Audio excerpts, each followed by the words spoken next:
Hello everyone, Ruby Ravel here, and it's time to get dreamy. So get your oniric scuba gear on and let's dive into that stratosphere of the subconscious. I'm sure that was a very mixed metaphor there. Maybe not the best way to start. But as someone who practices both astrology and dream analysis, I am always looking for overlaps between the two of them. So if I can look at the different dramatic episodes that are playing out in my dreams and say, this is mirroring this or that aspect, planetary aspect going on in the heavens right now, then I am a very happy girl. And over the years of approaching this kind of analysis, I have observed some general commonalities. For instance, during strong Mars transits, we're more likely to have dreams involving explosive outbursts, anger, conflict, often things setting on fire suddenly, and the difficulty of trying to put that fire out. During Jupiter transits, we're more likely to dream of traveling to another country, or maybe flying in an airplane, or going on some kind of amazing journey or adventure.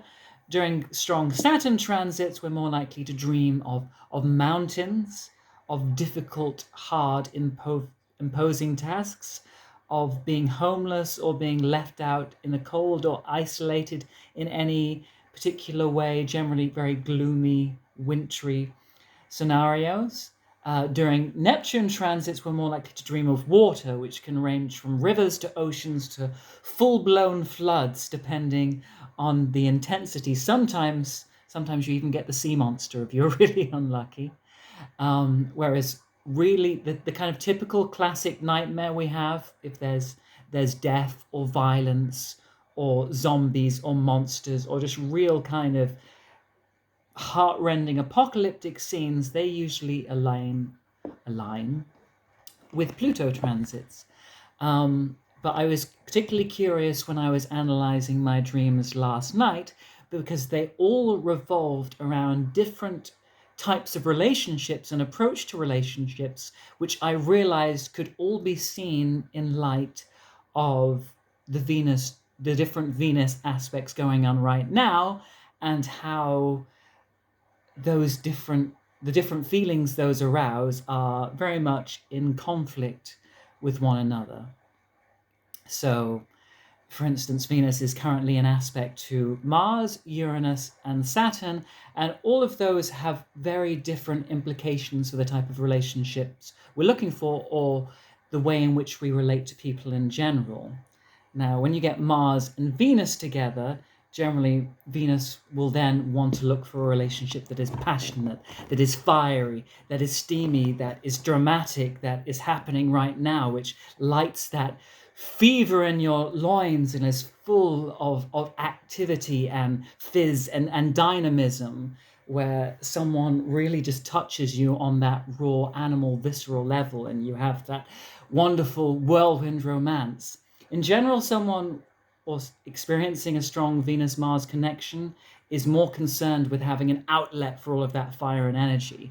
So some Venus-Mars people would rather a relationship that was all passion at one moment and then all conflict and rage the next. So long as that energy is kept up, that's all they care about, is that there's that constant sense of momentum and urgency, that the tension and exalted friction of the relationship never ends. Whereas in contrast with the sextile to Saturn, when Venus and Saturn get together, relationships have to be serious. You know, Saturn isn't a planet that likes frivolity. It's not a planet that is concerned with seeking pleasure. It's more interested in the longevity and the permanence of things. You know, even if Venus, Saturn together saw someone who could arouse their feelings of love, or who was attracted to them, those things wouldn't matter if they didn't see a future in the relationship. It's always very serious. It's always, could I live with this person in the long term? And when you look at a relationship or a connection with someone else solely from long-term values, the qualities you're going to look in that person are very different. In fact, you might actually see passion as being a dangerous or destabilizing influence. You would rather someone who seems grounded and mature, possibly older, who has their finances and career and shit in order, unlike myself. Someone who seems solid and stable and a sensible investment, but also, and this is particularly what intrigued me by the dreams I had, was that with Venus and Saturn together, the concern is not only with finding a relationship that is stable and sensible for you, but it's also kind of about appeasing society.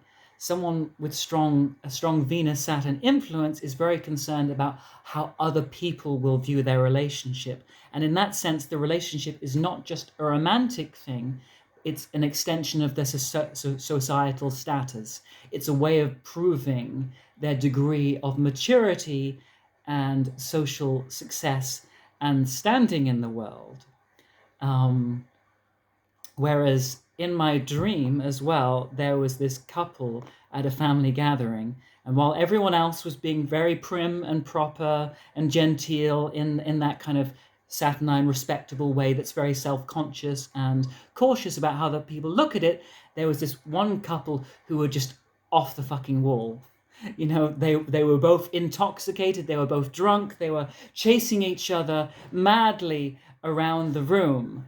And they show a very different planetary association. There's some of that Mars, fire, playful, passion energy there. But also when you get Venus involved with Uranus or Neptune, then there's different demands.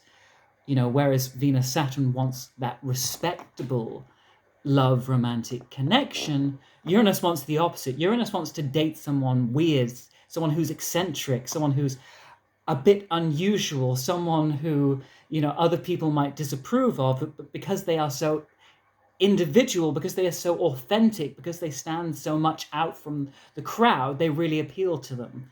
They might almost approach that relationship as though it were an experiment, kind of going, oh, I've never seen that kind of person before. What would it like to be close to them? So there is a sense of almost wanting to engage with a relationship, not because it is socially confirmative, but because it is actually socially radical or non-conformist in some way.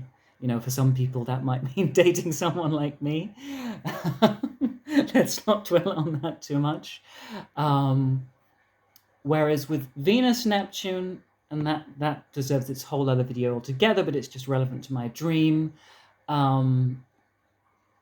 It's all more about the willingness to see the divine in someone else, to see the goddess or the god or the deity in someone else, to see another person you're falling in love with, not just as the physical reality and object or the hard facts and science that Saturn sees, but as this fantasy come to life, as this ambassador from another world who could take you on these whirlwind adventures, who can whisk you away to Magonia or to Narnia or whatever fantasy dreamscape you want to imagine. There's that sense of the connection being able to bring forth colors that do not exist until the two of you come together to merge in a single heartbeat.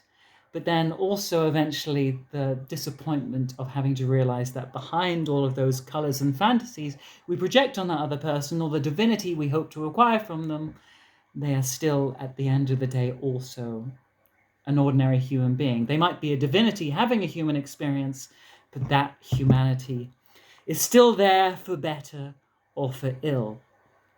Anyway, that was a kind of whirlwind tour through different Venusian combinations there. If you'd like to know more, if there's ones you'd like me to dwell on more, let me know. Send me a message or leave a request in the comments. And all of my Venusian love to you.